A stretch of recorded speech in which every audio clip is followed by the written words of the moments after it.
చర్యలు తీసుకోవాలని మంత్రి గారిని కోరుతా ఉన్నాం. కళ్యాణ్ గారు. సభకు నమస్కారం అధ్యక్ష. అసలు ఈ రాష్ట్ర చరిత్రలో ఎన్నో ప్రభుత్వాలు వచ్చాయి అధ్యక్ష. ఏ ప్రభుత్వ హయాంలో కూడా ఎలాంటి సంఘటనలు అయితే జరగలేదు అధ్యక్ష. అవి ఈ ప్రభుత్వం వచ్చాక 2 సంఘటనలు జరిగాయి అధ్యక్ష. తిరుమలలో తీసుకుంటే ఈ జనవరి 9న జరిగింది అధ్యక్ష. 6 ప్రాణాలు పోయాయి, 24 మంది గాయాలయ్యాయి అధ్యక్ష. అసలు ఈ దేశ చరిత్రలోనే స్వాతంత్రం రాకముందు అవ్వచ్చు, వచ్చాక అవ్వచ్చు, తిరుమల దివ్య క్షేత్రంలో మాత్రం ఇలాంటి సంఘటన ఎప్పుడు జరగలేదు అధ్యక్ష.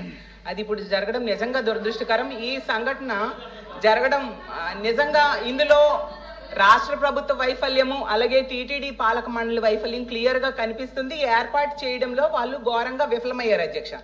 అలాగే అది ఆ సంఘటన జరగకముందే సింహాచలంలో ఇలాగ 7 చనిపోయారు గోడ కూలి అధ్యక్ష. అసలు నా క్వశ్చన్ ఏంటంటే, ఇప్పుడు తిరుపతి విషయం తీసుకుంటే ఆ సంఘటన జరిగిన వెంటనే ఈస్ట్ ఎంఆర్ పల్లి పోలీస్ స్టేషన్ లో 2 ఎంఆర్ఓలు పోలీసులకు ఫిర్యాదు చేశారు అధ్యక్ష.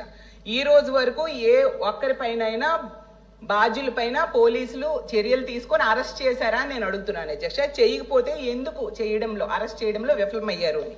అలాగే ఈ సంఘటన జరిగిన వెంటనే సాక్షాత్తు డిప్యూటీ సీఎం గారు వెళ్ళి ఆ తిరుమల వెళ్ళి TTD chairman, TTD EO, TTD AEO 3 బాధ్యులు వాళ్ళ నిర్లక్ష్యం వలన ఈ దుర్ఘటన జరిగిందని చెప్పారు అధ్యక్ష. మరి వాళ్ళ నిర్లక్ష్యం వల్ల జరిగిందని డిప్యూటీ సీఎం గారే చెప్పారు కదా అధ్యక్ష.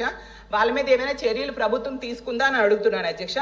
అలాగే టీటీడీ పాలక మండలి సభ్యులు ఈ మరణించిన వాళ్ళ కుటుంబాల దగ్గరికి వెళ్ళి క్షమాపణ చెప్పాలి అనేసి ఆ రోజు డిప్యూటీ సీఎం గారు చెప్పారు అధ్యక్ష. ఎవరైనా చెప్పారా అని మీ ద్వారా అడుగుతున్నాను అధ్యక్ష.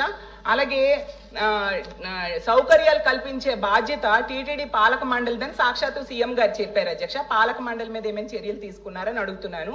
అంతేకాకుండా సీఎం గారు చెప్పారు అధ్యక్ష, 6 చనిపోయారు కదా, వాళ్ళకి కాంట్రాక్ట్ ఉద్యోగాలు ఇస్తాము అని చెప్పారు అధ్యక్ష. ఎవరికైనా కాంట్రాక్ట్ ఉద్యోగాలు ఇచ్చారా మంత్రి గారు చెప్పాల్సిందిగా మీ ద్వారా అడుగుతున్నాను అధ్యక్ష.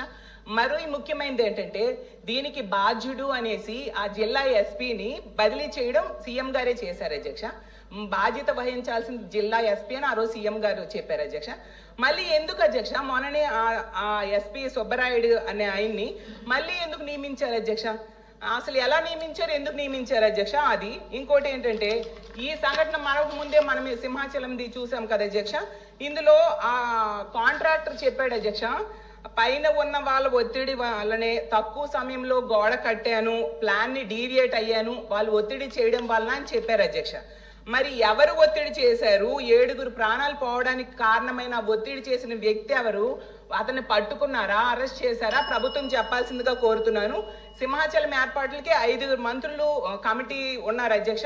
హోంమంత్రి గారి స్వయంగా చెప్పేవారు అధ్యక్ష, పిన్ టు పిన్ నేనే అన్ని ఏర్పాట్లు దగ్గరుండి చూశాను అనేసి.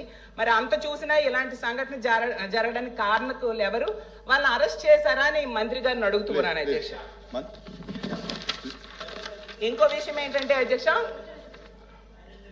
అసలు హిందువులు ఎంతో పవిత్రంగా భావిస్తారు అధ్యక్ష. ఇప్పుడు వైకుంఠ ఏకాదశి అవ్వచ్చు, చందనోత్సవం అవ్వచ్చు, ఇలాంటి ఇష్యూస్ లోనే ఇంతమంది ప్రాణాలు పోతే ఈ రాష్ట్రంలో భక్తుల ప్రాణాలకి రక్షణ ఎక్కడ ఉంది అని నేను అడుగుతున్నాను.